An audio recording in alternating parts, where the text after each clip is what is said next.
Britain is once again preparing for war in Iraq. Despite fierce opposition in 2003 against the original invasion, and no United Nations mandate then or now, the UK intends to deploy hundreds of troops to fight alongside Iraqi forces against ISIL Takfiri militants. There have been similar missions in the recent past, but this British initiative is far greater and more long-term. The violence is a spillover of the militancy in neighbouring Syria, where militant groups fighting government forces enjoy support from a few countries, including the United States and Britain.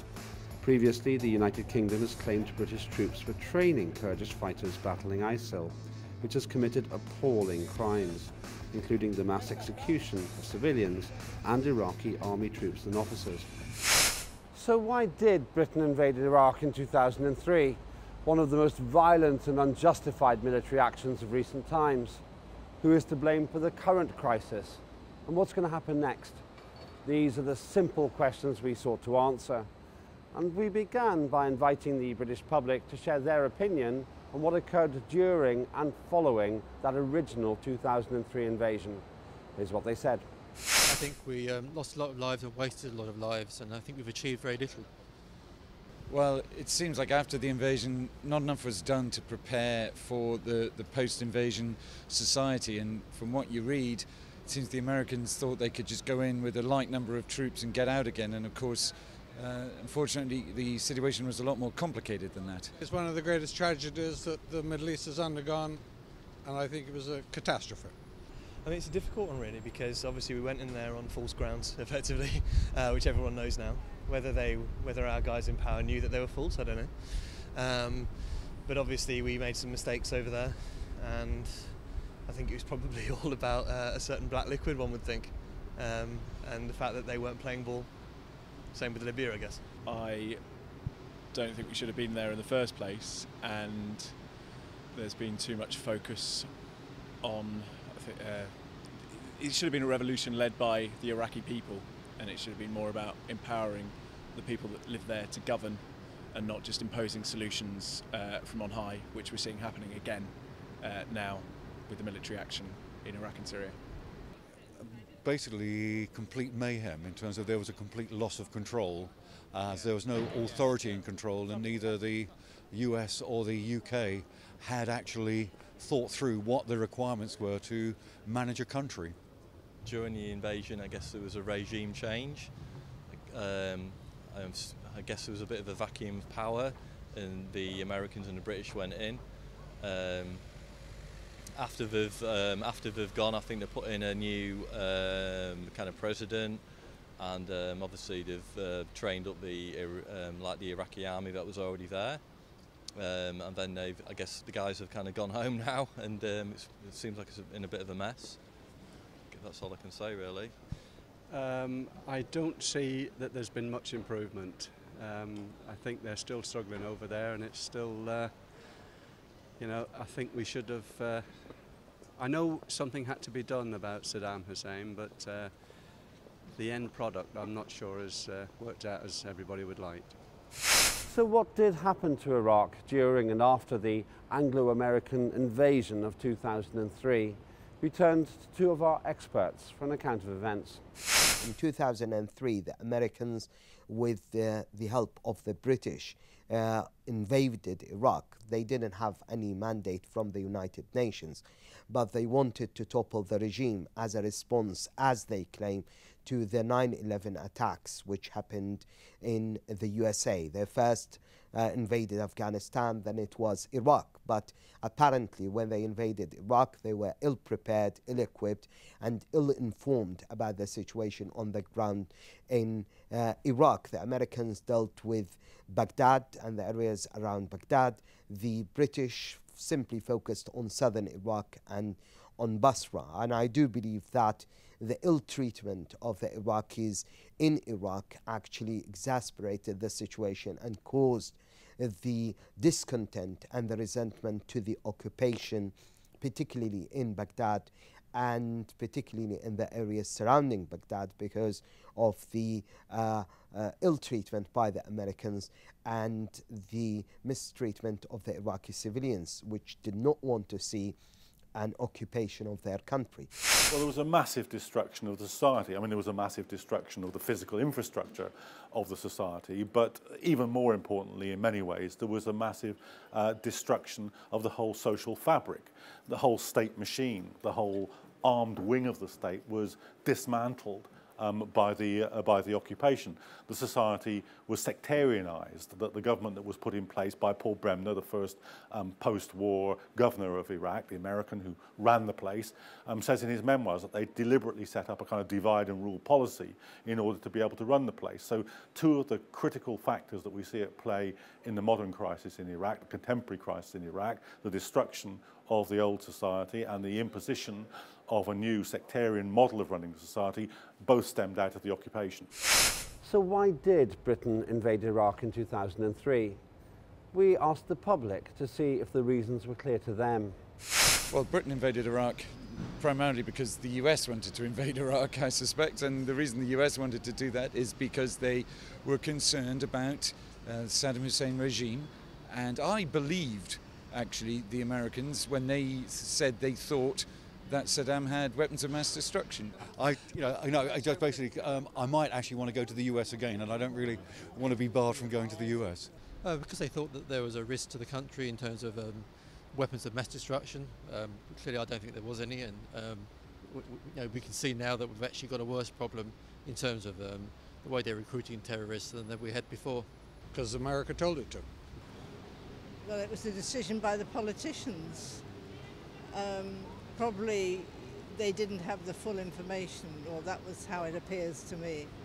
I'm a member of the Labour Party, so I'd like to think Tony Blair was misguided rather than just an outright liar, but certainly we were far too cosy with America, who I think had ulterior motives around wanting to be able to control key strategic oil producing regions. From what I remember, it was all to do with weapons of mass destruction. I think basically corruption and the suffering to his own people that he caused. He obviously was a very powerful, crazed man, and I think his people suffered at his expense. I think that they weren't playing ball in terms of what we wanted to do. Because evidently, there was all that gold dinar stuff as well at the time, the US petrodollar stuff. I think if we wouldn't have gone in there, then they would have probably broken away and not sold it at the correct prices that we wanted. And now we've gone in, caused all kinds of havoc. But again, they've got what they wanted. It's, I guess, banking system set up there that we control. So, confusion amongst the British public regarding the reasons for the original invasion. Can our experts be any more clear? There was a popular uprising in 1991. The Americans didn't like the identity of this popular uprising, which erupted in the south. The Saudis threatened to break up the coalition at the time and to adamantly refuse to foot the bill. That's why the popular uprising was foiled by the Americans when they allowed Saddam to use his gunship helicopters. Now, the British invaded with the Americans. It was an agreement between Tony Blair and Bush.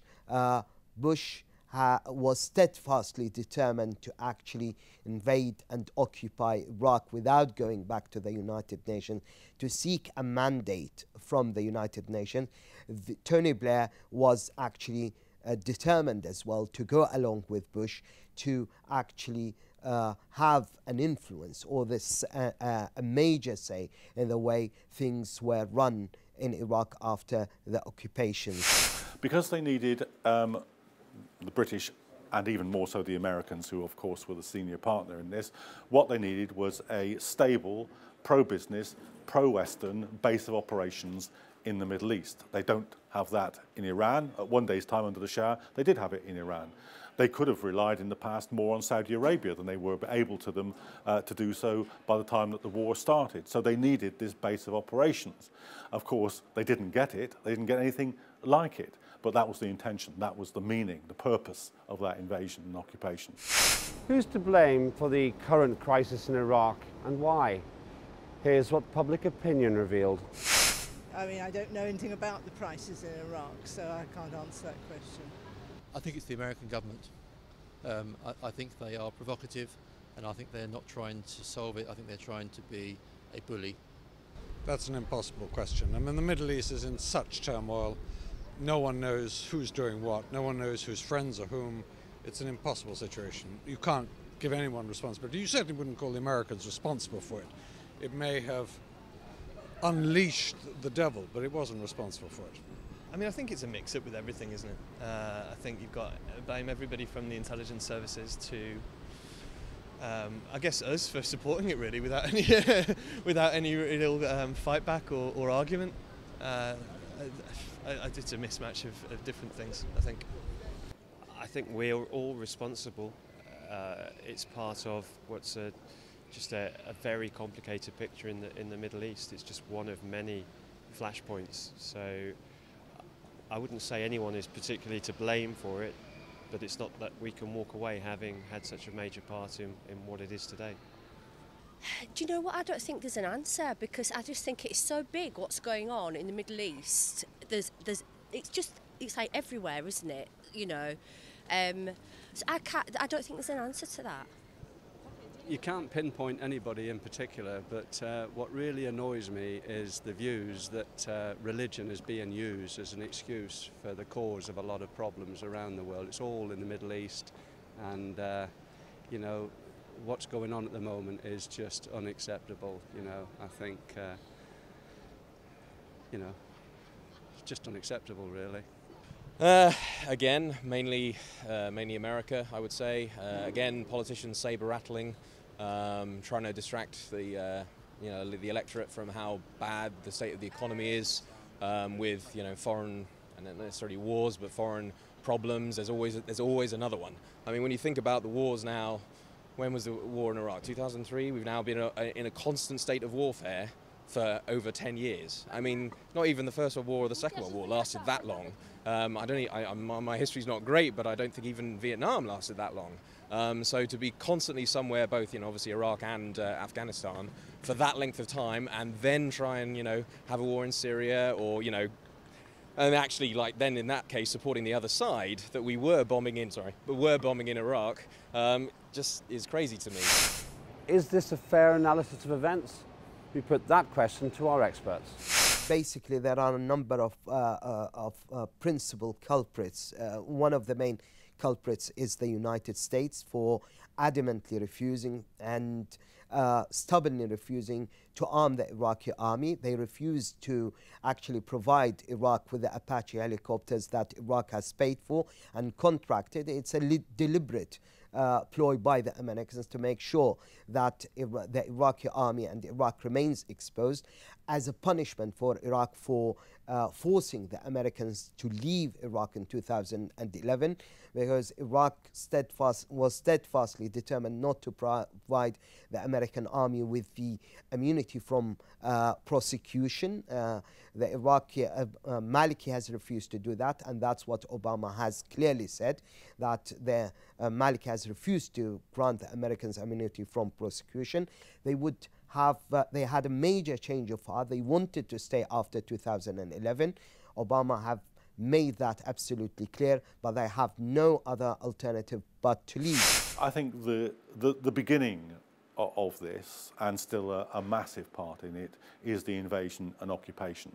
But that set up a dynamic which ran very quickly beyond the control of the people who began it, of the Americans and the British. And as that whirlpool of a crisis has developed, it's sucked in other forces. It's sucked in the Islamic State. It's given them a base among Sunnis in Iraq, which they wouldn't have otherwise have had. It's allowed regional states to play a role in shaping that society, which they would never have if it had been a stable, cohesive society that hadn't been wrecked by the occupation. So it starts with the Americans and the British and the invasion, but it's continued on so that other regional forces, non-state actors and regional states have been sucked into it. So it looks like, once again, Britain will be deploying soldiers to fight in Iraq. What does the public feel will happen this time round? Any troops that are deployed, I think, should be there with a UN mandate in a peacekeeping role and should be there to train the Iraqi army to be in charge of its own security. I don't think British troops should be there fighting. I welcome the fact that something's happening, because just allowing that whole area to be overrun by ISIS seems to me wrong. So it's good that we're acting. There's always going to be the trouble, isn't there, that we get sucked in further and further and further. But what's the alternative? Just standing back and crossing our fingers? So it's good that we're doing something. I just obviously hope it turns out well. If they do anything more than training, they are completely out of their mind. I think it must be hard for the military to keep going in. I was in the military myself, and there was always that feeling that in the British forces you would always be on the side of good, and you know, you'd never be asked to do things which might be perhaps illegal. Whether that might start to wear a bit thin over time, given the hindsight and knowing what's happened before, it would be interesting to see how we can motivate people to go in there.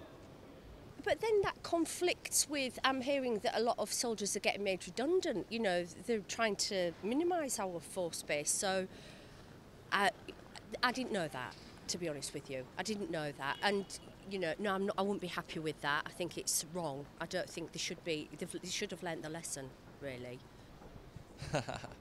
Well, it's not really funny, but it just seems that we've kind of been here and done this before. I personally think that the UK public will be very upset, dare I say, if people come back injured or people die in Iraq. How good is this public prediction of events? We invited our experts to share their assessment.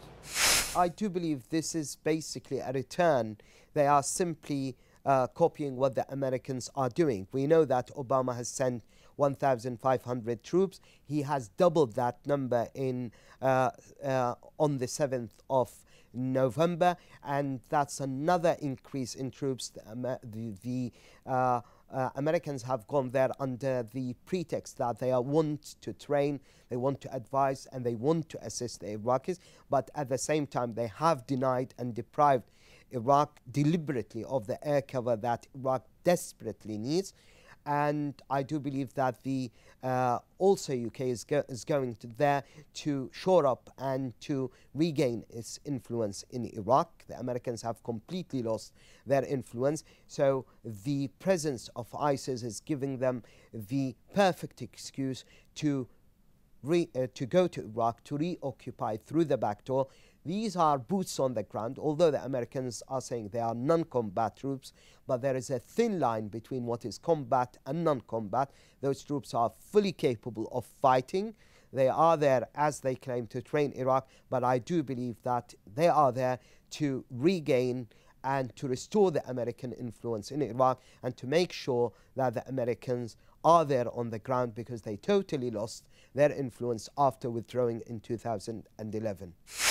It's very difficult to see because the society is practically broken. I mean, one of the ways in which the society was broken up was to grant the Kurds in the north effective autonomy. That's now gone from Iraq. It's hard to see how the rest of the society will hold together. In fact, there are very few modern examples of the complete destruction of a society in the way that Iraq has been disassembled by the outcomes of the occupation. So I think it's very, very hard to see. The truth of the matter is, though, and the fundamental fact here is that the people who created this problem aren't going to be the solution for it.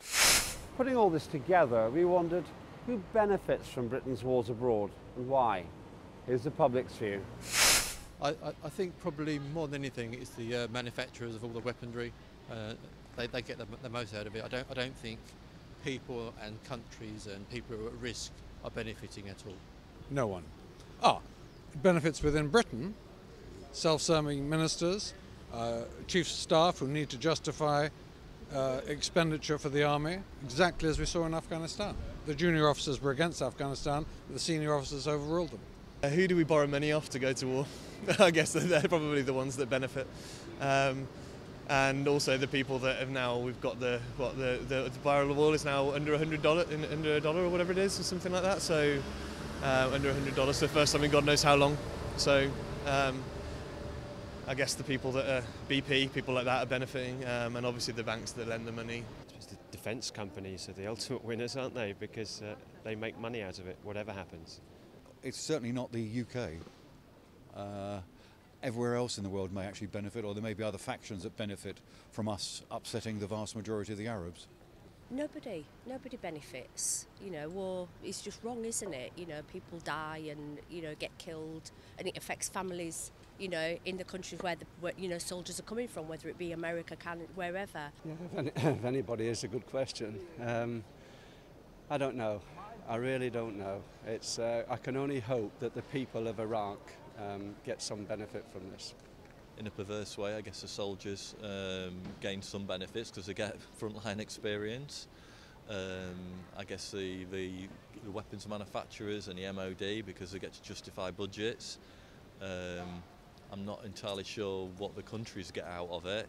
Maybe a bit of stabilisation for a little bit, but then again, when they leave, they'll go, and then these guys will come back again, like it keeps being shown. So I don't know. Like I said, I guess the MOD and the armies and the people who make all of the stuff, I guess they make a lot out of it, and I guess that's it. Maybe a few politicians as well, obviously, get to justify what they do, and that's it, I guess.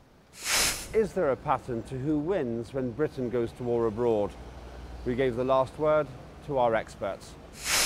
Well, I mean, basically, the Americans have been spearheading, and they have been on the forefront of leading the invasion of Afghanistan.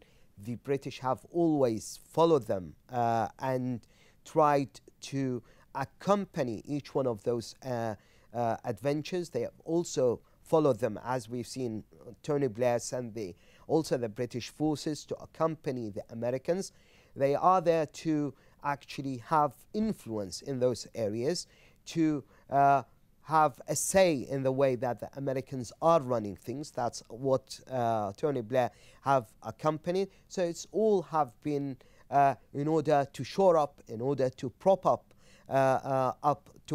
their influence in such a vital, strategic, and a rich, wealthy country, which is very well, has vast oil reserves. So the economic interest is there. The critical thing about British foreign policy is its so-called special relationship with the United States. It is the most loyal supporter of United States foreign policy, and there's a reason for this. It isn't just the stupidity or cowardice of British prime ministers, although maybe that plays a role, I don't know. But the critical thing is this. Unlike any other European economy, and because of its former empire, Britain has an internationally extensive economy. But it no longer has the military empire that was once capable of protecting it. So it depends on the American umbrella.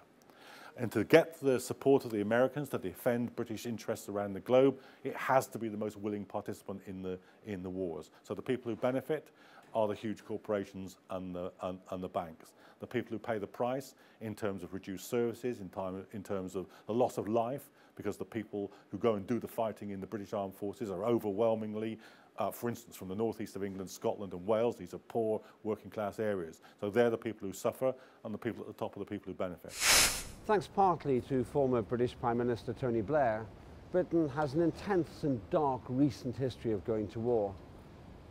Unfortunately, the results have been anything other than encouraging, with continuing violence and strife in those regions of the world. Going back to Iraq will simply continue the divisions, the destruction and the death. This is a simple lesson that British politicians appear unable to learn.